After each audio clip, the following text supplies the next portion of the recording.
Hi there and welcome to Lorena's Labyrinth today. I'm Anna Pirelli. I welcome you back, or if this is your first time visiting, I say thank you very much for dropping in. I hope you'll be staying. As usual, I would like to outline right from the get-go that numerology, when it comes to any of the content that I put up on numerology, it's not standalone learning. Basically, it's all part of a workshop if I was putting it together and teaching people how to do numerology. But before I go into talking about the arrows on the birth chart today, because this is part 2 of the series, I just want to remind people and invite people that you're welcome to ask questions on the videos. If something is not clear, if it's not clarified properly, if the background sound is too loud or whatever, then please do let me know, because I can't fix it and I can't respond unless you actually ask the questions or make the comments. And if you do like the videos and the stuff that I put up, please do like and subscribe to the channel. That would be very helpful for us with our algorithm. Even if you don't subscribe, if you just like the content and make a comment, let us know where you're from, for example. And the other thing is too, I believe that numerology content is cross-cultural. It transfers across people's ethnicity, if you like. And so it'd be really interesting to hear where people are from and whether or not they find that the content that I put up is relevant to them or their family members. So just a suggestion here, just a thought. What I found originally when I started using numerology is I could see its relevance and truth when I compared it to the people that were close to me, such as siblings and parents and my children. It seemed to be far more accurate. Fortunately, though, I was at the stage when I found numerology that I was reasonably self-aware. And so I could see the truth and relevance of my own numerology. But in the process of delivering readings to people, or reports, numerology reports, the feedback has been most people actually do recognise the truth of the numbers and how it applies to their lives. But very occasionally I will find somebody with who hasn't done a lot of self-exploration, shall we say, who will knee-jerk because they perceive the numbers to have negative connotations, which is not the case. Numerology shows us our strengths and our vulnerabilities. However, I'm waffling and we've spent a lot of time on this screen, so you'll find all that out as we go along. For now, though, today I'm going to focus on the content that we can learn from the arrows on the birth chart. So just a reminder, last week we spoke about the fact that arrows on the birth chart should be read in conjunction with other factors, such as your ruling number, your day number, your name numerology, and of course your astrological sun sign and moon signs. All of these things are going to influence the personality. What the arrows does is show us potential vulnerabilities for us to work on earlier rather than later. Now, that's not always an option for people. A lot of the time, because our parents may not have understood what was required of them as a parental influence as well. And not only that, environment may not have allowed for them to be able to support us to address some of these areas of vulnerability. So the beauty of that is, as adults, we have opportunities to work with this. And in my experience of looking at it, even though we might not have known the implications of an arrow during our childhood or the implications of numerology and even early adulthood, what happens is when we learn about it as an adult, it offers insight and understanding in the life path and why we may have experienced certain challenges and why they may have been felt so deeply. Sometimes they're associated with a lot of pain if we don't actually learn the lessons and how to manage the vulnerabilities that are shown through the arrows. So the sooner we can learn these, the better. So anyway, getting back to it, last week we looked at what it means when there's no arrows on a birth chart and when there is an arrow of intellect or an arrow of determination, what that actually indicates about the person's personality. And it gives us a little bit of insight. As I say, though, you would not stand alone and judge and quarter a person based on what is in their birth chart with the presumption that because they've got this or that this must mean who or what they are, because that's not the case. When we meet a person at any stage or age of their life, we don't know their whole life path, and we don't know whether or not they've actually worked and surpassed their vulnerabilities. They may have addressed a lot of these issues in the earlier days, which has helped them to live a more balanced lifestyle as an adult. Anyway, today we're going to be looking at what I consider to be a couple of the big ones, certainly within the 21st century. We'll be looking at the arrow of frustrations, the arrow of hypersensitivity, and the arrow of the inquirer. Now, as usual with these videos, I'm going to try and keep them under 20 minutes. So let's start today by talking about the arrow of the inquirer. Now, this arrow, as you can see, occurs when the person is missing a 3, 5 and 7 from their birth chart.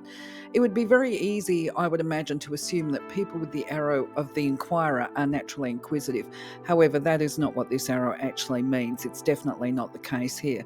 So while the number is associated with scientists, quite commonly associated with scientists, the fact of the matter is, yes, they may have inquisitive minds, but the arrow of the inquirer is more about the fact that these people tend to react very negatively to new information, and they don't tend to learn as well when people give them the information, or if they're provided with a textbook and told, read this and study. They tend to learn better when they're trying and testing information for themselves. And this is their preference. They prefer to learn from experience rather than from the books. And that doesn't mean, of course, that they won't refer to texts or that they won't take it on board and park it somewhere, but they will be parking it until they can test it and try it out for themselves. And they need to do these investigations, and they need to be able to, for their own comfort levels, be able to test a theory to see if it stands up. And not only that, when it comes to testing the theory, they have to have a very clear method of testing. There has to be a firm approach, or it has to have solid foundations to be considered of value to them. And if it doesn't stand up to that rigorous testing, then they will just discard it completely. It must have evidence, and the way that the theory is tested, it must have a solid criteria to it. Now, this in itself, sorry, I had to take a breath, is not a character flaw, but it can actually be really difficult for the people around them. The first thing that comes to mind if I was trying to explain this, and I'm sure everybody can relate to this experience somewhere along their life path, is you might turn around and say to somebody, wow, it's raining outside, or oh my goodness me, it's a glorious day outside. And the person that you're talking to turns around and goes, well, no, it's not, because rain has been predicted, or it can't be raining because the weather forecast said that it was going to be a fine and sunny day. And you repeat it and you say, well, actually it is raining, but it's only just started to rain, so it's not heavy. So instead of believing you, they will have to jump up out of their chair, go and open the door or stand by the window and double check it for themselves and go, oh, so it is. I mean, that's a very minimal type example of how they will behave. But of course, if you're living with people and you've got this constancy of double checking, it's just part of their personal makeup, but it can actually be quite irritating. What is a flaw, though, or can become a flaw if it's not addressed, is that they will often neglect the philosophical discussions because they're so busy testing theories and probably disputing them to a large extent. And basically not participating in philosophical conversations such as the meaning of life. And this is because their approach is one that, well, we can't test it, so what's the point of having that conversation? They're not interested in it. And then what happens is, because they don't do this expanding of the mind from a philosophical perspective, if I can pronounce the words, then they can become very skeptical. And if that happens, then there is the risk of them becoming very reactive. And the consequence to that, of course, is heightened experience of anxiety and worry within themselves. And they can often find themselves suffering from headaches and other nervous disorders. And the other association too with this is that they can end up with problems with the eyes and ears as well. And where it becomes, I suppose, most difficult for them is if they allow themselves to become too disappointed with things like religion and politics, or even the sciences, actually. They can develop the attitude of the agnostic, and just become further and further disenfranchised and disenchanted. So the best advice for parents with children with this arrow of the inquirer is to teach their children to adopt a strong sense of purpose and compassion toward all living things, and to develop their self-expression through art or writing. Now, some interesting things here. If you bear in mind the information that I've just given you, what I've done with these slides is tried to shortcut the process to start with. That's why we've got so many names on these slides. So I apologise if it's a bit messy, but it saves a bit of time at the end of the day. What we can see here is I've tried to put names down of people that have got the arrows of the inquirer. If you were to do their birth chart, and I've shown you how to do this in the past, you'll be able to see where their gaps are. But what I've also done is tried to tie in here and make the links between the arrow of the inquirer on their birth chart and their ruling numbers. So the first thing that we can look at here is, I don't know about you, what we know about King Charles, because we've seen it written in many places. He's highly sensitive. He enjoys gardening. He spends a lot of time in nature. He is interested in the sciences. He's interested in the environment. He's got a lot of causes there, shall we say. And he is known to be a bit of an artist. So he activates the positive attributes of the inquirer that we talk about. Now, this is really interesting from my perspective, because we can see Prince William is actually role modelling to a large extent on King Charles anyway, and they both have the ruling number of an 11, which is a highly spiritual number, which actually is a good thing, because obviously they're both going to be head of a church, at some point in time, or defenders of the faith, I think is their actual title.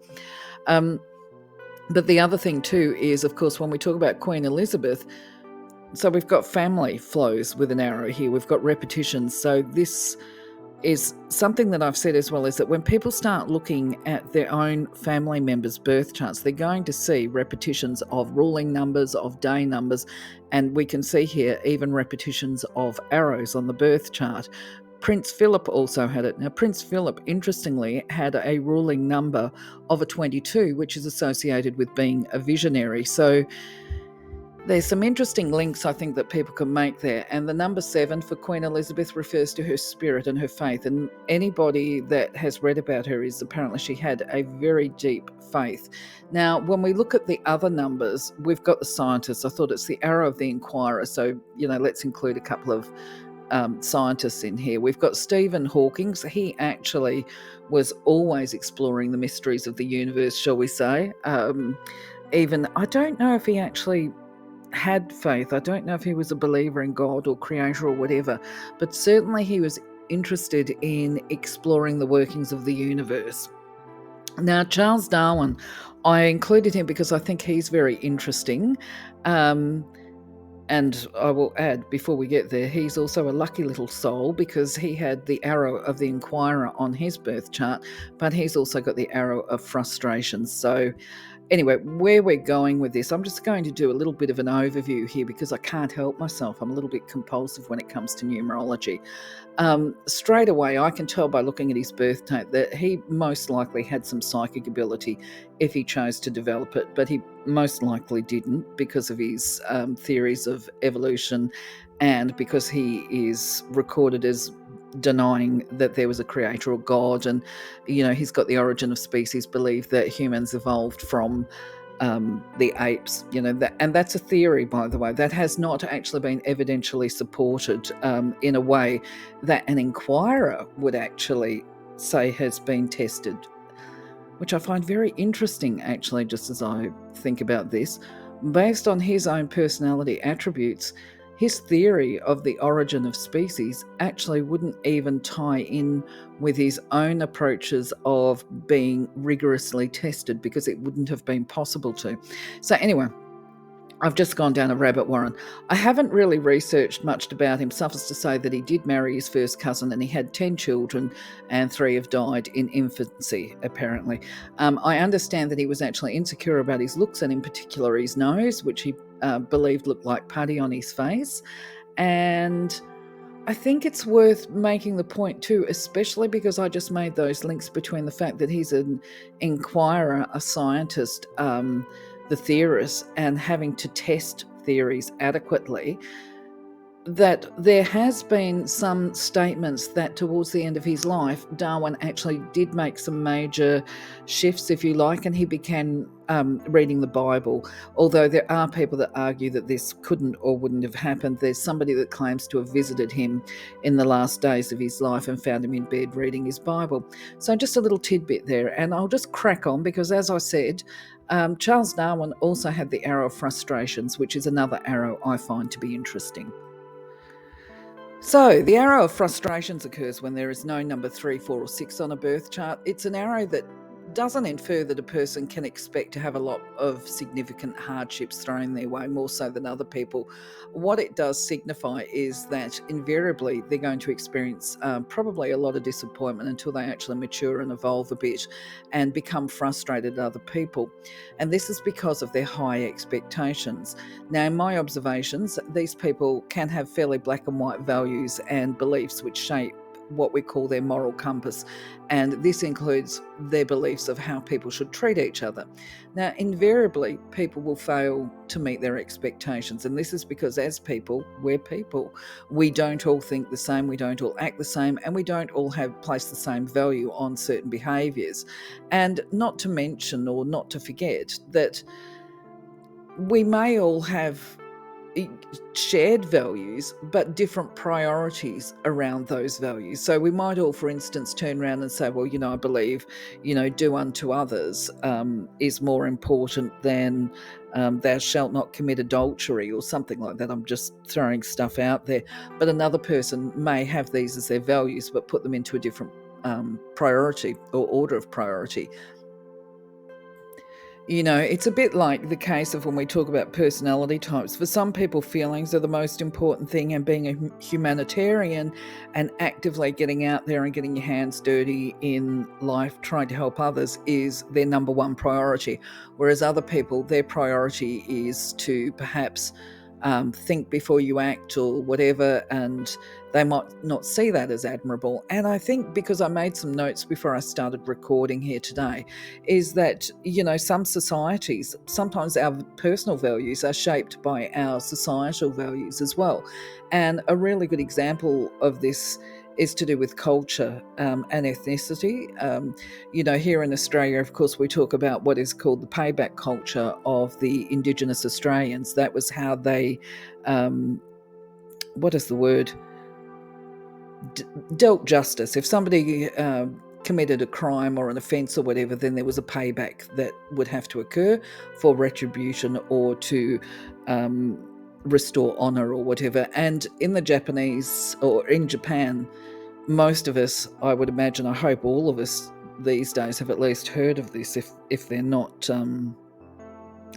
at least being taught it at school, is where I'm going, is that in World War II, that there was a process called, I think it was Harikari, where it was considered to be dishonourable to be taken a prisoner of war, and that family members would have to restore honour to the family name, and that was by Harikari, and that would be by sword, where they would take their own life, or somebody did, whereas the Christian values are of forgiveness, turn the other cheek, all of this kind of stuff. We're talking about, or I'm talking about, a whole range of ways of viewing the world and ways of putting value and emphasis on what is important to us. Now, the problem for the person with the arrow of frustrations is that they will have their values, but they will have a certain level of inflexibility around them. It's like, this is the way things should be done. And when people don't do what they believe is the right thing to do, so I think a release of judgment is important as part of avoiding frustrations as well, because when they feel that the other people have done the wrong thing, they can feel incredibly let down and disappointed, and this ultimately becomes that sense of frustration, and it potentially limits them because it can actually repel them from social engagement. Now, of course, if you've got a child that is born with an arrow of frustrations. This doesn't mean to say that we don't encourage them to have values. It's very important that people have their own values, and certainly a moral compass and that sense of what is right or wrong for them, of, a code of behaviour and ethics and all of this kind of thing. But from a parental perspective, or for yourself, if you've got this arrow and you're an adult, it's really about learning to accept and respect that each one of us is on our own journey. We're all walking the path, and we're walking it the best we can, and not to expect people to hold the same value or place the same importance as the things that we do. And so there becomes a case of, when you're interacting with people, release that expectation. Don't expect people to hold the same values as you. But there is also that added thing of teaching people, and this includes parents with your kids, teaching people to understand that difference that we have, that life isn't always black and white. It's good to have healthy boundaries. We don't need to compromise our standards for ourselves, but sometimes if we want to be able to have relationships with people, we need to have a little bit of flexibility around those boundaries of what we expect. And if it's not a real vital assault on our morality, then we can actually turn a blind eye or be a little bit more accommodating. Parents, though, would probably experience the child coming home, certainly through the school age years, in tears. I'm a mother, grandmother, I know what this is like. Talking about how people have done X and Y and that really upset them and hurt their feelings, or they don't understand why people do the things they do. And so it can be a case as a parent of turning around and asking them, well, are you expecting too much of that person? Or when you want that person to do X and Y, are you asking too much of them? Is it more than they're capable of giving? But it doesn't mean they have to compromise their standards. It's more about learning to adopt an attitude, as I say, which is a release of judgment and live and let live, and to just simply go with the flow and to accept others for who and what they are, and actually hope that they will do the same to you. Now, that being said, I think it's actually very important that we look at some of these people here that have got this ruling number, the arrow of frustrations on their chart. And I think this is because we see it in the extreme. And all I can say is thank God it doesn't happen that much for all of us. So Julian Assange, of course, would be up there for arrow of frustrations as far as having a hard trot.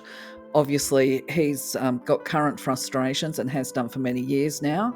And we can see that initially his frustration, of course, and I'm not passing judgment on this, I'm just saying this is what I perceive would be the case. And I think it's a fair assumption. And I think most people would actually agree with his actions, but that his actions were unwise for him because of the consequences. It may be different in the US because obviously published information on war crimes. So people in the US might have a different viewpoint. The rest of us, or many of us, actually believe that drawing the world's attention to war crimes was an admirable thing for him to do, and it's unfortunate that he did it the way he did. I guess it would be a case of, perhaps he could have delivered this information in a way that didn't have kickback harm on him. But either way, where we're going with this is he's been incarcerated since about 2013. And from my perspective, I perceive in the future there's going to be comparisons made with what has happened with him and what has happened with Nelson Mandela, but for different reasons. Many people aren't aware, by the way, that Assange grew up in a Christian cult, and his views of the world would have been shaped by that Christian cult and what he expected of people, and certainly what he expected of people in power. Mandela, of course, also experienced heightened frustrations. He also was incarcerated for decades.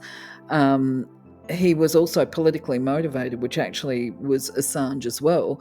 But what we do know also, well, actually, I'm not sure with Mandela. Did he lose his faith in God or Creator? He certainly lost faith with politicians, but he certainly, by the time he died, had achieved massive success. He certainly lived with a lot of disappointment as well. Now, when we talk about other people with the arrow of frustration, Charles Darwin is also said to have experienced huge frustrations across his life path, and that was related to what he perceived to be his limitations, and they were actually health-related issues, and he struggled with them. Princess Catherine, I think it remains to be seen how things are going to pan out for her, because she's still fairly young, and in many ways, I think for a number of years she actually managed to live without a lot of frustration and disappointment. This is in her current role as Princess of Wales, whereas obviously over the last couple of years, she's been under extreme media scrutiny, certainly is at the moment. And I would imagine this media scrutiny combined with her health issues currently would probably be, giving her a lot of frustration, shall we say. It would be extremely disappointing for her that the media and the public aren't respecting her personal desires for a little bit of privacy at this time. But then what is the saying? I think it was one of our bush rangers, actually, Ned Kelly, I think, was the one that said, such is life. We all have trials and tribulations. Before I go on to the next slide, I just want to make the point that Julian Assange didn't just have the arrow of frustrations, he's also got the arrow of hypersensitivity. So this video is getting very lengthy. I apologise for this, but this is one of the reasons why I'm only going to be doing so many arrows per video, because it helps to actually apply the information to people in their lives. Anyway, the arrow of hypersensitivity is where we're missing the numbers 2, 5 and 8 on the birth chart. And when people have got this arrow, it can really identify some emotional problems as part of the identity. And I'm very sorry if you were born with one. I can't help it. This is what it indicates. Okay, it doesn't mean that a person has a soullessness about them, but there is a real sensitivity, and they can easily be taken advantage of in their younger days, is where I'm going. Certainly by people around them, and certainly by people with questionable intent. Now, the reason why I say it's problematic is because obviously hypersensitive makes for, they're hurt very easily, but they learn to mask their feelings as they mature. I just remembered there's somebody else here that I haven't put on here. I'd forgotten about them. Princess Diana had the arrow of hypersensitivity as well. Anyway, when they don't learn to mask their hurt emotions, it compounds their vulnerability to those people. Now, the other problem with this hypersensitivity arrow is that they can take offence so easily that they can become really quite reactive, or they can become very shy and internalize their discomfort, which of course sounds like Princess Di, and they develop an inferiority complex, from a young age, and this will compound relationships or problems within relationships, including social relationships. And it's largely because of a lack of trust towards other people, because they've been bitten a few times now, or a few too many times, and because they're so sensitive to a bite. Okay, so while most people will outgrow this as they mature and learn to regulate their emotions by applying themselves to positive pursuits and activities, other people will learn to manipulate a conversation and situation as part of deflecting away from their sensitivities. And yet other people with the arrow can develop a personality strategy, if you like, of attack as the best form of defense. Now, this is all general information I'm giving you here at the moment. The other thing too, so I'll just give you the information first and then we'll unpack it a bit with the personalities. People with this arrow can be quite discriminatory, because it's not all bad, in who and how they show their feelings. This can be problematic, okay, for their love life, because unless they are comfortable, and this goes for everybody, it just means it's more extreme. It's a bigger challenge for these people to overcome. They can create a false image, and part of that false image is because they're frightened of getting hurt, that they convey a lack of warmth or care to those people that they actually quite love, which is really quite a shame. If there is an arrow in the birth chart that I perceive to bring the most challenges for a person, I actually believe it's the arrow of hypersensitivity. I have it in my family. I don't have one, thank God for that. I do have family members that have got this arrow of hypersensitivity. So I've actually seen just how negatively it can impact on them, because unless they address it, they can have a lot of really deep embedded insecurities about themselves. So anyway, going back to this deep sensitivity gives them an enormous capacity to love deeply. Okay, so as I say, it's not all bad. They can be extremely loving and tender, certainly based on my observations, but because they are reactive, because they can easily take offense and have their feelings hurt, what can happen is that they can manifest this mask that we talked about before that comes across as a real hardness of their personality. So if you're a parent and you've got a child with an arrow of hypersensitivity, the idea is that you spend some time working with your child to teach them to pay attention to differentiating between what is a positive action, creative problem solving, and reactive problem solving, and basically learning to process information. For these people, it's far better that they avoid impulsive reactions. They actually need to learn to sit with the discomfort and work through it so that they can make decisions and actions with a clear outlook. It's probably the better description.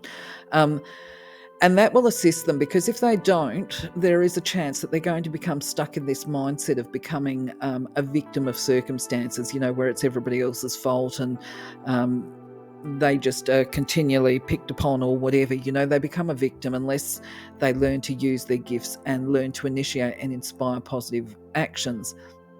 Now, what I find very interesting, dare I share it with you? I think it would be fair to say that the three gentlemen named here, Assange, Boris Johnson, and Donald Trump, probably do all think that they have used their gifts to inspire positive actions. However, I think the best judge is those of us sitting on the outside looking through the window, and we're probably better judges of their behaviour and conduct than what they are. So I think from an external perspective, we can see that, Boris Johnson, of course, he's got the arrow of hypersensitivity. And he also, I think he had the arrow of the Inquirer as well. But basically, perhaps he failed to recognise his strength. Well, I think he didn't, because he became Prime Minister, so he certainly was able to utilise his strengths to a certain level. Did he recognise his vulnerabilities? Probably not, okay, because it seems that he became a little bit obsessed with power, and that will be influenced by his ruling number of the 8, by the way. Most people that I know that have got a ruling 8 are quite happy to work for, what is it I usually say? That if they love the fruits of their labour, they like to live well, and they like to have best quality people with a ruling 8 that I've met, but they're not too afraid to get in there and work to get it. So it looks to me that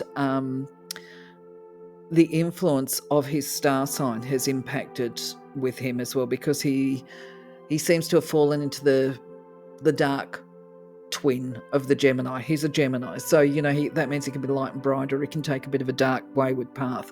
It looks to me like he got obsessed with his own power and took a wayward path, is where I'm going.